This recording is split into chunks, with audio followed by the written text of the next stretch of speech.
Hi friends, good evening to everyone. Welcome to Smart Stop Loss Trading channel. Welcome to the session of pre-market and post-market analysis of Bank Nifty 12th June. ఈరోజు మార్కెట్లో మనకి ఎటువంటి entries వచ్చింది ఈరోజు మాట్లాడుకుందాం sir. So at the same time రేపు మార్కెట్లో మనకి ఎటువంటి type of possibility liquidity and or block areas ఉన్నాయో ముందుగా మనం ఇప్పుడు చర్చించుకోబోతున్నాం అన్నమాట. మీకు కనుక నా ఎక్స్ప్లెనేషన్ కానీ అనాలిసిస్ కానీ ఎటువంటి పాయింట్ ఆఫ్ టైంలో నచ్చినట్టయితే ప్లీజ్ ఈ వీడియోని లైక్ చేయండి. అదేవిధంగా ఛానల్ ఇంకా సబ్స్క్రైబ్ చేసుకున్నట్టయితే ఛానల్ అయితే సబ్స్క్రైబ్ చేసుకోండి ఫ్రెండ్స్. ఓకే ఫ్రెండ్స్, వీడియోలోకి అయితే వెళ్ళిపోతాం. సో ఈరోజు మార్కెట్లో ఏం జరిగిందో ఏంటో ఒకసారి చూసుకుందాం. సో ఈరోజు ఏం జరిగింది, మార్కెట్ అనేది ఫ్లాట్గా ఇక్కడ ఓపెన్ అయింది. ఫ్లాట్గా ఓపెన్ అయ్యి లైక్ చూసుకుంటే okay, so like 15 minutes time from last high మాట. ఇది 15 minutes టైం ఫ్రమ్ లాస్ట్ హైని మార్కెట్ స్వీప్ ఆఫ్ చేసి ఓకే, మనం ఎప్పటిలాగా మాట్లాడుకుంటాం కదా, స్వీప్ ఆఫ్ చేసి లైక్ బ్రేక్అవుట్ స్ట్రక్చర్ అనేది జరిగింది అనమాట. ఓకే, డౌన్ ట్రెండ్ అనేది అలా కంటిన్యూ అవుతుంది. సో మనకి ఎక్కడైనా మనకి ఎంట్రీ వచ్చిందా పాసిబిలిటీ అంటే like end of the day కాదు, లైక్ ఈ ఏరియాలో మనకి ఎంట్రీ పాసిబిలిటీ వచ్చిందన్నమాట. 12:30కి అలాగా. సో ఎంట్రీ వచ్చింది ఎలాగంటే మాట్లాడుకుందాం. తర్వాత చూసుకుంటే స్వీప్ ఆఫ్ అయ్యింది కదా ఇక్కడ మనకి. Okay, 15 minutes time last pull back ని మార్కెట్ స్వీప్ ఆఫ్ చేసి డౌన్ సైడ్ కి ఇక్కడ బ్రేక్అవుట్ స్ట్రక్చర్, ఈ లోని బ్రేక్ చేసి మనకి బ్రేక్అవుట్ స్ట్రక్చర్ అనేది జరిగింది అనమాట. Okay right. సో తర్వాత చూసుకుంటే మనకి ఇక్కడ single candle order block form అయింది, బట్ ఈ ఎంట్రీ అనేది మనకి ట్రిగ్గర్ అవ్వలేదు. Because single candle order block form అయిన తర్వాత మార్కెట్ మళ్ళీ రిట్రేస్మెంట్ అయ్యి ఈ ఏరియా దగ్గర టచ్ అవ్వలేదు కాబట్టి సో ఎంట్రీ అనేది దొరకలేదు. తర్వాత అయితే 1 minute స్ట్రక్చర్ మ్యాపింగ్ తీసుకుంటే మీకు మొత్తం క్లియర్గా అర్థమవుతుంది మనకి. ఓకే, సో ఏం లేదు, ఎర్లీ మార్నింగ్ ఇక్కడ స్వీప్ ఆఫ్ చేసి డౌన్ సైడ్కి ఇలా వచ్చి okay, so like structure mapping. Okay, structure mapping pull back internal pull back. Okay, so ఇదొక pull back inducement breakout structure. Okay, so actual అంటే సింపుల్ ఎంట్రీ, యాక్చువల్ చెప్పాలంటే మనకు simple entry అన్నమాట. Okay, so simple entry అయితే దీని target చూసుకుంటే చాలా చిన్నదే ఉంటుంది. చిన్నదంటే లైక్ దగ్గరికి వచ్చేసింది. ఇదేంటో చూడండి, ఈ డే టైం ఫ్రేమ్ ప్రకారం మార్కెట్ ఇక్కడ ఏంటంటే మొన్న లైక్ ఇక్కడ నుంచి డ్రాస్టిక్గా ర్యాలీ అయిపోయిన తర్వాత ఆల్ టైమ్ హై బ్రేక్ చేసుకుంటూ ర్యాలీ అయిన తర్వాత మార్కెట్ మళ్ళీ అది రీటెస్ట్ చేయలేదు అనమాట. సో ఈ రోజు ఆ ఏరియా దగ్గరికి వస్తుంది. సో అందుకే దాని టార్గెట్ అనేది ఇక్కడ వరకే ఉంటుంది అనమాట. ఇది ఉన్న చూడండి, ఇక్కడ వరకే ఇలాగ ఉంటుంది అనమాట.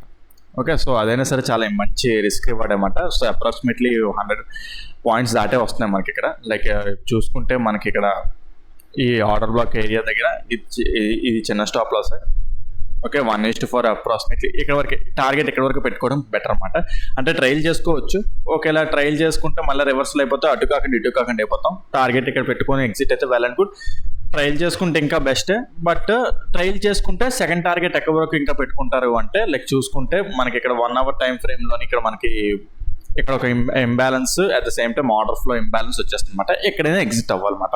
సో చూసారా, అంటే like exact like first target ఇక్కడ, సెకండ్ టార్గెట్ ఇలాగా టార్గెట్ని డిఫరెన్షియేట్ చేసుకోవాలన్నమాట మనం. ఓకేనా, సో అది మాట మార్కెట్ ఈరోజు మనకి ఎంట్రీ మాట. సో అదే వచ్చింది మనకి, ఇంకా వేరే ఎంట్రీ ఏం రాలేదు. రైట్. సో రేపటి గురించి మాట్లాడుకుంటే సో రేపు మన థింకింగ్ ఎలా ఉంటుంది ఏంటి అంటే, అయితే డే టైం ఫ్రేమ్ ప్రకారం ఏదైతే మనకి ఇక్కడ లైక్ ఇక్కడ నుంచి డ్రాస్టిక్గా ర్యాలీ అయ్యిందో మళ్ళా అంటే ఇది ఒక రిట్రేస్మెంట్ జరుగుతుంది అనమాట. ఓకే, ఇది ఒక రిట్రేస్మెంట్ జరుగుతుంది, డౌన్ ట్రెండ్ అయిపోతున్నట్టు కాదు, రిట్రేస్మెంట్. సో అయితే ఇక్కడ ఇది ఉంది చూడండి, ఇది చాలా ఇంపార్టెంట్ ఆర్డర్ బ్లాక్ అనమాట. ఓకే, ఇంపార్టెంట్ ఆర్డర్ బ్లాక్ అన్నాను కదా అని చెప్పేసి ఎంటర్ అయిపోతాం అంటే కాదు. అక్కడికి వచ్చిన తర్వాత చేంజ్ అవుతుంది క్యాటర్ చూసుకుంటాం. ఈ స్టాప్ లాస్ 159 points మనం ఇచ్చేయలేము కూడా. Okay right. So next like 1 hour time ఫ్రేమ్కి వెళ్దాం. ఏం లేదు, లైక్ ఈ హై ఉంది కదా, ఈ హై, ఆ హై మరి ఇక్కడ నుంచే బ్రేక్అవుట్ అయింది అనమాట. ఓకే, ఇక్కడ నుంచే మంచి ఇండ్యూస్మెంట్ తీసుకొని మంచిగా బ్రేక్అవుట్ అయింది అనమాట. సో అందుకే లైక్ అది యాక్చువల్ చెప్పాలంటే దాని ఎక్స్ట్రీమ్ ఆర్డర్ బ్లాక్ ఇక్కడ ఉంటుంది అనమాట. ఎక్స్ట్రీమ్ ఆర్డర్ బ్లాక్ ఇది ఇంటర్నల్ ఆర్డర్ బ్లాక్ అనమాట. ఓకే, ఇది ఏదైతే ఉన్నదో ఇది ఇంటర్నల్ ఆర్డర్ బ్లాక్ అనమాట. అయితే ఒకటి, ఇది ఫెయిల్ అయిపోవచ్చు, చెప్పలేం. ఎందుకంటే ఇది ఒక ట్రెండ్ లైన్లో కూడా ఉన్నది. ఫెయిల్ అయిపోతే మాత్రం చాలా పెద్ద ఫాల్ వచ్చేస్తుంది మనకి. ఓకే, చాలా పెద్ద ఫాల్ వస్తుంది. మళ్ళీ ఈ ఎక్స్ట్రీమ్ దగ్గర నుంచి మళ్ళీ అప్సర్కి మార్కెట్ వెళ్ళే ఛాన్స్ ఉంటుంది అనమాట. అయితే ఒకటి లైక్ రేపైతే చాలా ఇంపార్టెంట్ ఆర్డర్ బ్లాక్ ఏరియా అన్నమాట మనకి ఇది. ఓకే, సో రేపు పొద్దున్న మార్కెట్ మళ్ళీ ఈ ఏరియాకి వచ్చింది అనుకుందాం. ఓకే, సో అంటే లైక్ ఫ్లాట్గా ఓపెన్ అయిపోయి డౌన్ సైడ్కి వచ్చేస్తుంది అనుకుందాం. ఫ్లాట్గా ఓపెన్ అయిపోయి డౌన్ సైడ్కి వచ్చేస్తే ఇక్కడ నుంచి మళ్ళీ రివర్స్లో చూస్తాం. అంటే change of the character, 1 minute time ఫ్రేమ్లో చేంజ్ ఆఫ్ ది క్యారెక్టర్ వచ్చి, లేదంటే 15 minutes టైం ఫ్రేమ్లో సింగిల్ క్యాండిల్ ఆర్డర్ బ్లాక్ వచ్చి ఏదైనా సిగ్నల్స్ వస్తే ఇక్కడ నుంచి టోటల్లో బుల్లిష్కి వెళ్ళడానికి ట్రై చేస్తాం అన్నమాట. ఓకే, టార్గెట్ అనేది కూడా చాలా పెద్దగా ఉంటుంది. సో టార్గెట్స్ ఎలా ఉంటాయి ఏంటి అనేది డిఫరెన్షియేట్ చేసుకుందాం. లైక్ ఒకవేళ అనుకుందాం ఇక్కడ లైక్ ఈ ఏరియా దగ్గర నుంచి మార్కెట్ మళ్ళీ రివర్సల్. ఓకే, డే టైం ఫ్రేమ్లో చూపించాను కదా, ఇది చాలా ఇంబ్యాలెన్స్ ఉందన్నమాట. ఇది ఒక ఇంబ్యాలెన్స్ ఉన్నది.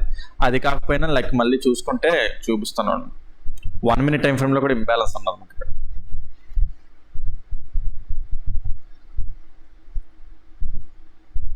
ఇదిగోండి, ఇది ఉందా, ఇది కూడా ఇంబ్యాలెన్స్, ఇది కూడా ఇంపార్టెంటే లైక్ కదా. అయితే ఒకటి డైరెక్ట్గా ఎంట్రీ అయిపోం. ఓకే, డైరెక్ట్గా ఎంట్రీ అయిపోం, అక్కడ నుంచి చేంజ్ ఆఫ్ ది క్యారెక్టర్ చూసుకుంటాం. ఒకవేళ పైనుంచి లిక్విడిటీ తీసుకొని వస్తే ఇది డేంజరస్ ఎంట్రీ అయిపోతుంది. లిక్విడిటీ తీసుకోకుండా లైక్ అంటే 50 లైక్ ఫ్లాట్గా ఓపెన్ అయ్యి డౌన్, లేదా ఫ్లాట్గా ఓపెన్ అయ్యో గ్యాప్ డౌన్ ఓపెన్ అయ్యో ఇలా డౌన్ సైడ్ వచ్చి ఇక్కడ నుంచి చేంజ్ ఆఫ్ ది క్యారెక్టర్ రావాలి. చేంజ్ ఆఫ్ ది క్యారెక్టర్ వచ్చి లేదంటే 50 minutes టైం ఫ్రేమ్లో సింగిల్ క్యాండిల్ ఆర్డర్ బ్లాక్ ఏదైనా ఫామ్ అయితే ఇక్కడ నుంచి అప్ సైడ్ ట్రావెల్ చేసుకుంటాం అన్నమాట. టార్గెట్స్ అనేవి దానికి తగ్గట్టు ఇక్కడ లైక్ టార్గెట్స్ అనేవి డిఫరెన్షియేట్ చేసుకోవాలి. ప్రజెంట్ ఏంటంటే లైక్ పర్టికులర్ టార్గెట్ కనిపించట్లేదు, ఎందుకంటే ఇటు చార్ట్ లేదు కాబట్టి పర్టికులర్ టార్గెట్ ఉండదు. కాకపోతే most of the target check చూసుకుంటే ఇదైతే ఒక సపోర్ట్ లైక్ రెసిస్టెన్స్ లాగా పనిచేస్తుంది అనమాట. ఇలాగైతే పెట్టుకోవచ్చు అనమాట. సో అక్కడ వరకైనా పెట్టుకోవచ్చు, ఏదైనా సరే పెద్ద టార్గెట్ వస్తుంది అనమాట. ఓకే, సో దీని టార్గెట్ కూడా ఓవరాల్గా లైక్ ఇక్కడ వరకు వెళ్ళిపోతుంది. కాకపోతే రేపు ఒక్కరోజు వచ్చేస్తుందని కాదు, అది ఇంకా నెక్స్ట్ డే కంటిన్యూస్గా అక్కడ అటే వెళ్తుంటుంది అనమాట మనకి. ఓకేనా, సో ఆ విధంగా ఏంటంటే ఫ్లాట్గా ఓపెన్ అయ్యి డౌన్ సైడ్కి వచ్చినా లేదా గ్యాప్ డౌన్ ఓపెన్ అయ్యి డౌన్ సైడ్స్ వచ్చినా ఇది మనకి చాలా important order black area. Okay, లేదు అక్కడ మనకి చేంజ్ ఆఫ్ ది క్యారెక్టర్ ఏం రాలేదు, మనకి ఏం సిగ్నల్ రావట్లేదు, అది క్రాష్ అయిపోయింది అనుకోండి ఇలాగా. ఓకే, అలాగే ఇలాగా డౌన్ సైడ్ బ్రేక్ అయిపోయినా, లేదంటే పెద్ద గ్యాప్ డౌన్ ఓపెన్ అయిపోయి ఇక్కడ బ్రేక్ అయినా సరే ఇంకో పాసిబిలిటీ ఉన్నది. అప్పుడే వెంటనే డిసైడ్ అయిపోకండి, అప్పుడే వెంటనే షిఫ్ట్ అయిపోకండి. ఇంకో పాసిబిలిటీ ఏంటంటే చూసుకుంటే లైక్ ఇప్పుడు okay, so internal 51 day time ఫ్రేమ్లోని ఇంటర్నల్గా పుల్ బ్యాక్ ఇది లాస్ట్ పుల్ బ్యాక్ అవుతుంది. ఏదైతే ఇప్పుడు ఆర్డర్ బ్లాక్ ఫెయిల్ అవుతుందో అది లాస్ట్ పుల్ బ్యాక్ అవుతుంది అన్నమాట. ఒకవేళ అప్పుడు ఏంటంటే అక్కడ క్యాండిల్ బ్రేక్ అయినట్టే బ్రేక్ అయ్యి సింగిల్ క్యాండిల్ అంటే 50 minutes time frame candle single candle ఆ 2 candles అప్సైడ్ క్లోజ్ అయిపోయినా, లేదా 1 hour time frame candle sweep అయ్యి అప్సైడ్ క్లోజ్ అయినా, లేదంటే డే టైం ఫ్రేమ్, అది డే టైం ఫ్రేమ్ అంటే అది రేపు ఎండ్ అయిపోయిన తర్వాత మనకు తెలుస్తుంది అనమాట. సో ఆ విధంగా మనకి స్వీప్ అయిపోతే అక్కడ నుంచి మళ్ళీ బుల్లీస్కి వెళ్ళే ఛాన్స్ కూడా ఉంటాయి. సో ఆ విధంగా చూద్దాం అన్నమాట. నేనైతే ఇది లైక్ ఇక్కడ అవుతుంది, మార్కెట్ ఇక్కడ అవుతుంది, ఇక్కడ నుంచి బుల్లీస్ టర్న్ అయ్యే ఛాన్స్ ఉంటుంది అని చెప్పేసి నేను అనుకుంటున్నాను తప్ప అక్కడ జరిగితేనే ఇంప్లిమెంట్ చేస్తాం తప్ప జరగకపోతే మనం ఏం చేయమన్నమాట. ఓకే, ఇప్పుడు gap down scenarios down scenarios మాట్లాడుకుందాం. లేదు ఇప్పుడు మార్కెట్ అనేది ఫ్లాట్గా ఓపెన్ అయ్యి అప్ సైడ్కి వెళ్ళింది అనుకుందాం. లైక్ అప్ సైడ్కి వెళ్తే ఇది 50 minutes time frame last full back ఇది అవుతుంది. ఇక్కడ ఒకవేళ లిక్విడిటీ తీసుకొని ఓకే స్వీప్ ఆఫ్ అయ్యి బ్రేక్ అయినట్టే బ్రేక్ లైక్ సింగిల్ క్యాండిల్లోని బ్రేక్ ఇది సేమ్ ఇదే. ఇప్పుడు ఇందాక మార్నింగ్ మాట్లాడుకున్నాం కదా, ఇక్కడ మార్నింగ్ అంటానంటే ఇందాక ఫస్ట్ స్టార్టింగ్లో మాట్లాడుకున్నాము కదా, క్యాండిల్ బ్రేక్ అయినట్టు బ్రేక్ సింగిల్ క్యాండిల్లో లాన్కి వచ్చేసినా, లేదంటే 1 candle up side break out అయ్యి second candle down side break out అయిపోయి 1 minute టైంలో చేంజ్ ఆఫ్ ది క్యారెక్టర్ వచ్చినా సరే టోటల్గా డౌన్ సైడ్కి వచ్చేస్తాం. ఇది కూడా పనిచేయదు అంటే ఇక్కడ సస్టైన్ అయిపోతుంది మార్కెట్, ఐదర్ సస్టైన్ అయిపోతుంది లేదా డౌన్ సైడ్ అయినా బ్రేక్అవుట్ అయిపోతుంది. లిక్విడిటీ పైనుంచి తీసుకొని వస్తే మాత్రం ఆర్డర్ బ్లాక్ డైరెక్ట్గా పనిచేయదు. ఓకేనా, సో అది మాట, లిక్విడిటీ తీసుకోకుండా వస్తేనే ఎప్పుడైనా సరే బెటర్ అనమాట మనకి. ఓకే, లేదు గ్యాప్ అప్ ఓపెన్ అయిపోతే మాత్రం నాకు తెలిసి క్యాండిల్ అనేది ఫస్ట్ మంచిగా క్యాండిల్ అప్ సైడ్ క్లోజ్ అయితే మనం బుల్లిష్ చూడొచ్చు. అంటే ఇక్కడ నుంచి ఆర్డర్ బ్లాక్ యాక్టివేట్ అయిపోయినట్టు అయిపోతుంది. క్యాండిల్ గ్యాప్ అప్ ఓపెన్ అయినా, లేదంటే ఈ హై అనేది మంచిగా అప్ సైడ్ క్లోజ్ అయ్యి అప్ సైడ్ మంచిగా బ్రేక్అవుట్ అయితే ఇక్కడ నుంచి మనం బుల్లి సైడ్ ఎంట్రీస్ ప్లాన్ చేసుకోవచ్చు అనమాట. ఓకేనా, సో రైట్, మీకు టోటల్ ఎక్స్ప్లెనేషన్ అయితే చెప్పడం జరిగింది. సో మీకు ఏదైనా పాయింట్ కాన్సెప్ట్ మీకు అనిపించవచ్చు, ఇంతకు ముందులో నేను పెద్దగా like total pin to pin explanation పెట్టట్లేదు, ఎందుకంటే ఎక్కువ మంది ఎవరు చూడట్లేదు కదా, ఎక్కడో అలాగో 30 members 20 members చూస్తున్నారు. వాళ్ళకి బేసిక్గా ప్రతిరోజు వచ్చేవాళ్ళు మీకు అర్థమైపోతుందిలే కదా అని చెప్పేసి నేను పెద్దగా స్ట్రెస్ తీసుకోవట్లేదు. కాకపోతే ఎప్పటికైనా ఏ రోజుకైనా యూట్యూబ్ గ్రో అవుతుందిలే అని చెప్పేసి ఈ వీడియోస్ అయినా చేయడానికి పెడుతున్నాను తప్ప నాకైతే పెద్దగా లైక్ ఇంట్రెస్ట్ అయితే కుదరట్లేదు, అంటే రావట్లేదు అన్నమాట యూట్యూబ్ వీడియోకి చేసి పెడదామని. ఎందుకంటే 20-30 members ప్రతిరోజు పెట్టాలంటే నాకే బూస్టప్ అయితే రావట్లేదు. ఓకే, బట్ స్టిల్ యూట్యూబ్ అనేది గ్రో ఎప్పటికైనా అవుతుందిలే అని చెప్పేసి పెట్టడం తప్ప ఇంకంతమించలేదు. ఆ గ్రో అయిన రోజు గ్యారంటీ మళ్ళీ పాత ఎలాగైతే ఎక్స్ప్లెనేషన్ చేస్తానో అప్పుడు అలా చెప్తాను. ప్రస్తుతానికి ఎలాగైతే ఇది మీరు అడ్జస్ట్ చేసుకోగలరని అనుకుంటున్నాను. ఓకే ఫ్రెండ్స్, అది మాట ఈరోజు. మీకు ఏదైనా పాయింట్ కాన్సెప్ట్ అర్థం కాకపోతే కింద కామెంట్స్లో మెన్షన్ చేయండి, దాన్ని ఎక్స్ప్లెయిన్ చేయడానికి ట్రై చేస్తాను.